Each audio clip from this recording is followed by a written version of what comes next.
After Ilhan Omar danced on Charlie Kirk's grave, I'm done.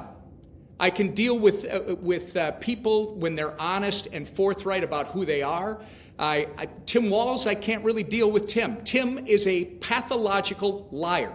He has lied about his military career. He has lied about, he lied about something as stupid as when he was at Tiananmen Square. He lies about everything. You can't do business with liars. You can do business with people you disagree with, fundamentally, core values, as long as they are honest about who they are. I always used to say, I ran against Mark Dayton a little more than a decade ago. The one thing that I liked about Mark Dayton is he said what he was going to do, and then he did it. And people were surprised. He did raise your taxes. He did all these things that he promised you he was going to do during the election. And that's the kind of honesty you want, not somebody who literally lies to you, to your face. And then the other part is how disgusting. Melissa Hortman, 424-0 on the resolution denouncing the assassination of Melissa and her husband, who I literally was elected with Melissa back in 2005. We started our legislative careers. And John Hoffman is a friend. He's a Democrat, but he's a friend. We all, it doesn't matter what your beliefs are. It doesn't matter. If you're expressing yourself, you should be allowed to do that in this country without fear of being assassinated. Charlie Kirk was assassinated. It doesn't matter the reason. It's wrong, and it should never be tolerated. And when that representative, who is disgusting, this is the same woman that went to the University of Minnesota when the anti-Semitic behavior was happening and effectively called for violence against Jewish students.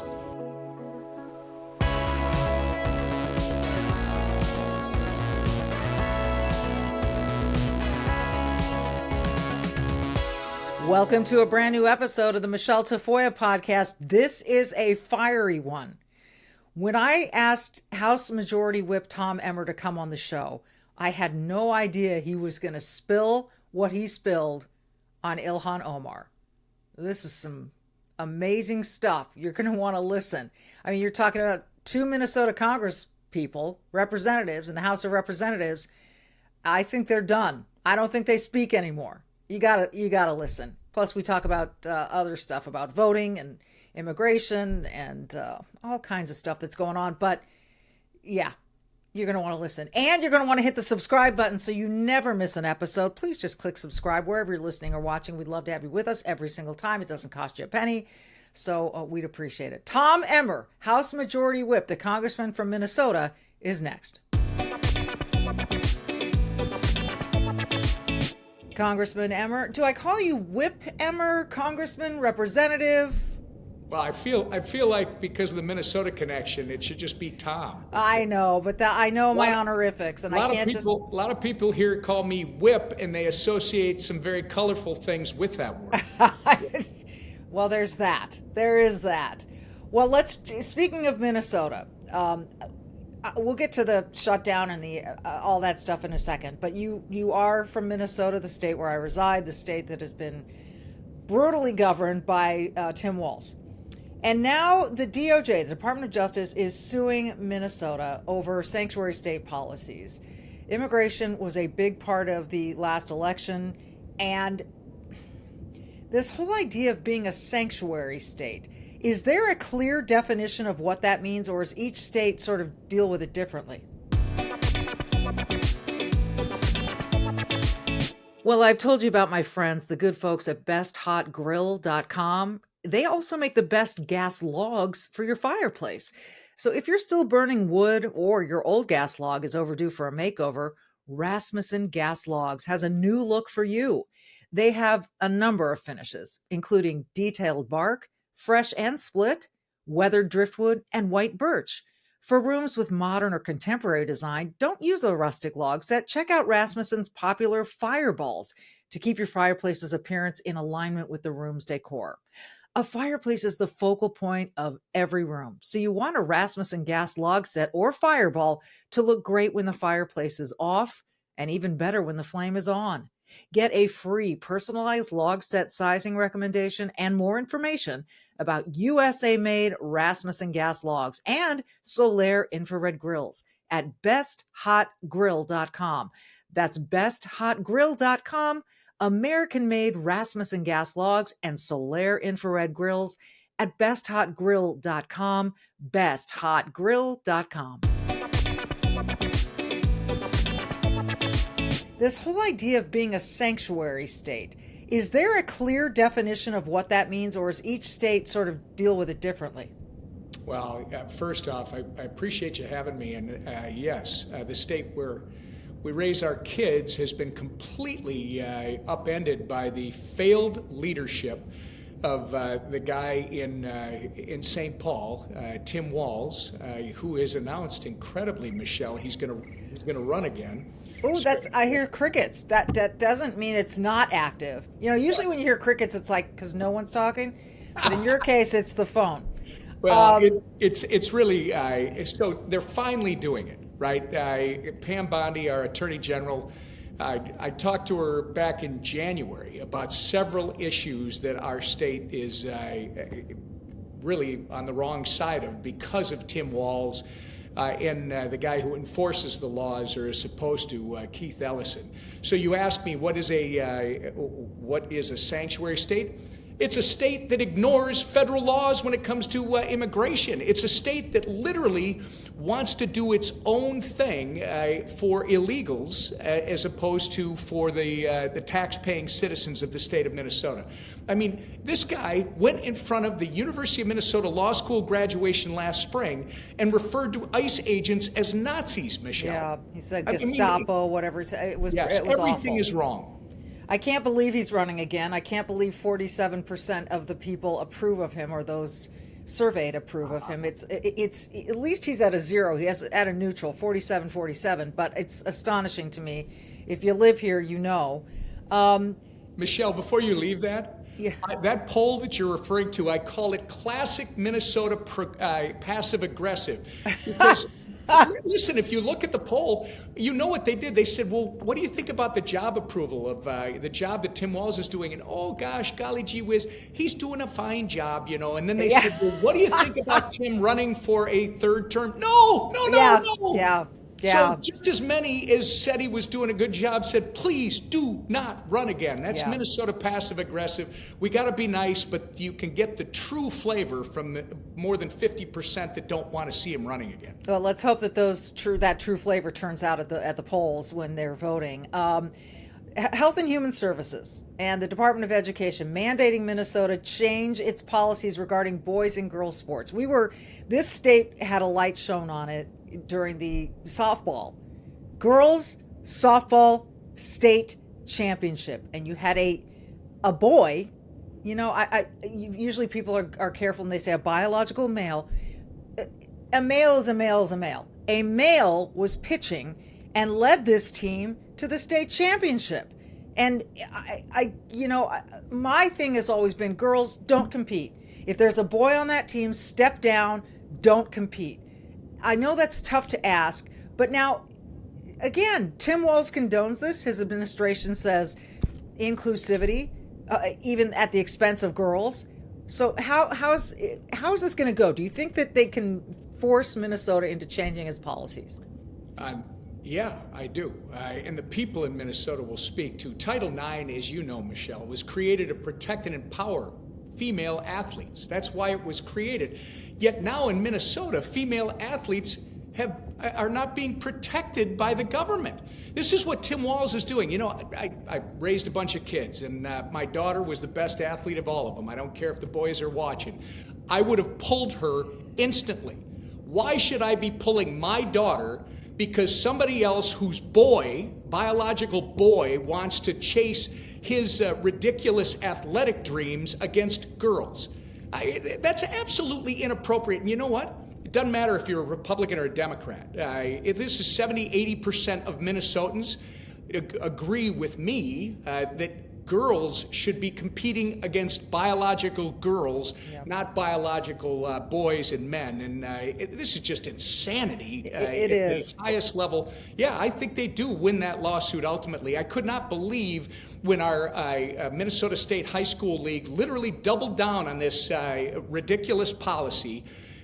Within 24 hours of Donald Trump signing his executive order, and people just don't know. Our media in the Twin Cities do not hold Tim Walz accountable. No. He believes that boys should be allowed to compete with girls in Minnesota high school sports. That's ridiculous. It's insane. It's upside down. We have a lot of powerful voices speaking against it. I'll point to J.K. Rowling. I'll point to my friend Jennifer Say. There are a lot of voice. I'll point to myself. So we're speaking out. We want to make this happen, but it isn't done yet. This isn't done. Like, we having to keep. I can't believe here we are. I remember when Title IX passed. I was a little kid. My dad was so excited because he had 3 daughters, and he said, "You're going to get chances your mom didn't get." And I'm convinced that your daughter and I became sportscasters because we were allowed to be so immersed in sports. That's what I believe. It's so true. And I just, it's so sad. Here's the one thing that I would say on your podcast, because you're doing it. Parents got to start speaking up. Don't be intimidated by the less than 1% who say, "Oh, you're full of hate." No, you're not. No, you're not. This is not about hate. This is about common sense. Yeah. Girls compete with girls. Boys compete with boys. I don't give a damn what you call yourself or how you want to identify. That's your business. But we should never blur this line. And there's a lot of parents out there who agree with us, Michele, but in our state, they're too shy and they're too scared to speak up and say, "I'm not going to do this." They don't want the conflict, and that is part of that Minnesota Nice that you mentioned. That Minnesota Nice, by the way, covers up for a lot of bad things that go on in this state. It's not always nice. But like you said, and I will stand by this 100%, we are not telling these boys that there's no place for them in sports. We're telling them that they should compete in their own category. And it's as simple as that, XXXY. The voter rolls in Minnesota, the DOJ is mandating that Minnesota turn them over. I think there's been a lot of resistance. How did all this come about? Well, I mean, when you have Democrats and Tim Walz in Minnesota that have created a path for non-citizens, and I would argue illegals, to be registered to vote, because why? Because they've given them driver's licenses now, right? And we know anecdotally that when illegals were applying for driver's license in Minnesota, there were bureaucrats in the Tim Walz administration that were giving them voter registration materials. We need more investigative reporting that's honest in the Twin Cities in particular. But this is the problem. Who voted in the last election? And it's really interesting. I think the biggest message here is, all right, the federal government, which oversees federal elections, the presidential election, the senatorial U.S. Senate elections, the U.S. representative elections, that is under the oversight of the federal authorities. The state controls everything else. The federal authorities have simply asked for the voter information, the voter rolls. Presumably, they want to verify that the people that are supposed to be voting actually voted in the election. If you have nothing to hide, why don't you just give them the records that they're asking for? They're clearly entitled to them. Instead, Steve Simon, who's a governor wannabe himself apparently, Steve Simon refuses to release the records. He forces the U.S. Justice Department to commence suit to get what they're entitled to already. And the only thing that could stop you from just releasing them is you already know there's a problem in Minnesota. And I think that's on Steve Simon, that's on Keith Ellison, that's on Tim Walz. These people are a complete failure. It's interesting for me to sit here and listen to you and imagine you getting along with the rest of the Minnesota delegation. In particular, Ilhan Omar. How do you two relate to one another? So I will tell you, Michele, I can relate with anyone. I don't care if they're a Marxist, a socialist. I can actually have an open discussion. I think the reason that people who disagree with me enjoy the time that we spend together is because I am blunt and I am honest. much different from the passive-aggressive thing that you get in Minnesota. I'm more the aggressive-aggressive, which seems to work very well here in Washington, D.C. When it comes to our delegation, I'm honest with them. They are comfortable being honest with me, except for Ilhan Omar. And I will tell you, first time I've said it publicly, but everybody knows here, after Ilhan Omar danced on Charlie Kirk's grave, I'm done. I can deal with people when they're honest and forthright about who they are. Tim Walz, I can't really deal with Tim. Tim is a pathological liar. He has lied about his military career. He has lied about, he lied about something as stupid as when he was at Tiananmen Square. He lies about everything. You can't do business with liars. You can do business with people you disagree with, fundamentally, core values, as long as they are honest about who they are. I always used to say, I ran against Mark Dayton a little more than a decade ago. The one thing that I liked about Mark Dayton is he said what he was going to do, and then he did it, and people were surprised. He did raise your taxes. He did all these things that he promised you he was going to do during the election, and that's the kind of honesty you want, not somebody who literally lies to you to your face. And then the other part is how disgusting. Melissa Hortman, 424-0 on the resolution denouncing the assassination of Melissa and her husband, who I literally was elected with Melissa back in 2005. We started our legislative careers. And John Hoffman is a friend. He's a Democrat, but he's a friend. We all, it doesn't matter what your beliefs are. It doesn't matter. If you're expressing yourself, you should be allowed to do that in this country without fear of being assassinated. Charlie Kirk was assassinated. It doesn't matter the reason. It's wrong, and it should never be tolerated. And when that representative, who is disgusting, this is the same woman that went to the University of Minnesota when the anti-Semitic behavior was happening and effectively called for violence against Jewish students.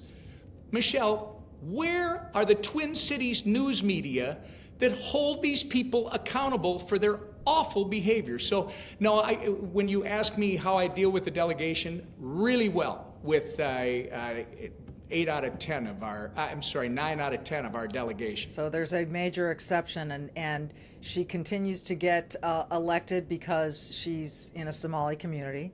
I think that's why, although your voter rolls, getting back to the voter rolls, we may find some things out. Is that part of what you think is... Go ahead. She gets elected because they put several opponents on the ballot with her. And so they divide up the opposition, the Omar opposition, and she gets through. She is a terrible excuse for a representative. Yeah. She does not appear to love the constitutional principles upon which this country was founded. She doesn't appear to have any time for the free market theory where you and I, human beings, should be allowed to achieve on their own without their government trying to tell them what they can and can't do and who they can do it with. She really does not reflect Minnesota values, and nobody seems to hold her accountable for it. Well, the other thing they don't hold her accountable for is that she seems to say, I'm more worried about Somalia than I am the United States of America. And I'm worried about the Somalis here. And that's one thing, if they truly are wanting to be Americans and wanting to participate in this civil society here. But it seems to me that she's not saying that. I wonder how the U.S. Congress can overlook that about her. Yeah, well, and ask yourself how Tim Walz and company can recreate a Minnesota flag that looks like it came from Somalia. Ilhan is a terrible excuse for a U.S. representative. She should not be representing anything. This is a representative who came in here about 6-8 years ago. She was doing Facebook Live videos about how people who look like me, a white-haired white guy, I'm the oppressor in this country. And yet she'll tell me I'm the racist. She was doing that. And by the way, Then she married her fundraiser, and now she's gone from having, a couple buckets of rocks as assets to having like a seven-figure asset portfolio. What's wrong? What's going on in this country, Michelle? That's what we're all asking, Congressman. And I think I want to finish with this notion of, we're experiencing a very divided Congress. We're experiencing a very divided country. What do you see ahead of you as someone who is so involved that gives you any kind of hope? I don't think we're that divided. We do have a very loud but small minority. Donald Trump changed this for years to come when he got 77 million votes and broke the traditional Democrat alliances. He got more traditional Democrats to vote for him, whether it was working men and women, whether it was black voters, Hispanic voters, Asian voters, young people, Michelle, more than ever before, because of the message that he was selling. Guess what? The Republican Congress is delivering on those promises that he made during the campaign. That's the majority of this country. The problem, and there was an editorial in the Minneapolis paper this week that said, Mr. President, the American people are not the enemy. No, the press is the enemy.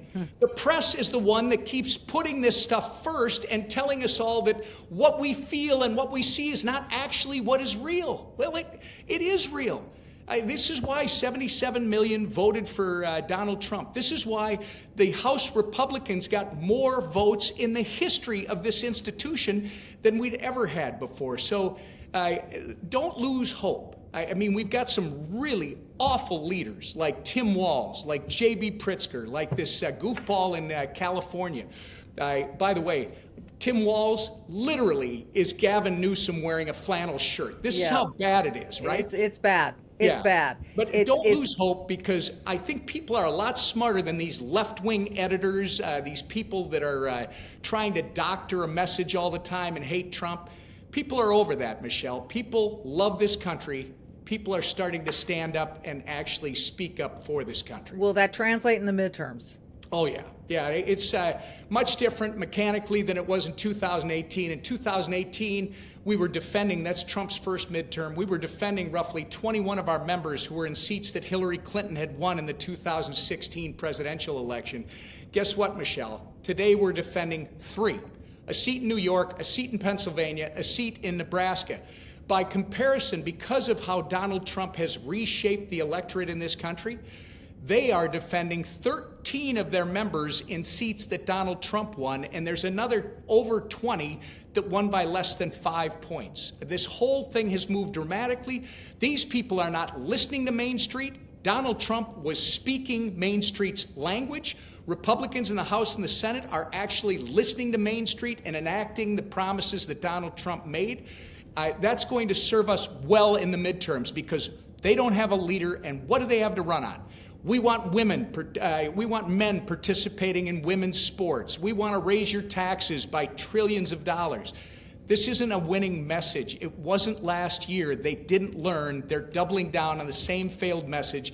I think we're going to do great in the midterms, Michelle. All right, that's the prediction from the whip, the House Majority Whip, Tom Emmer, Congressman Tom Emmer. Thank you so much. I'm starting to understand how you keep advancing in Congress up to the whip position. If you're sitting across my desk in Washington, I'm doing whatever you say.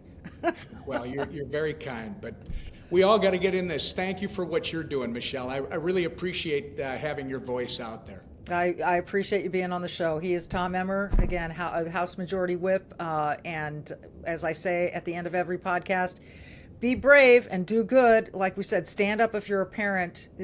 You're on the right side of history. Thank you, Congressman. Thank you, Michelle.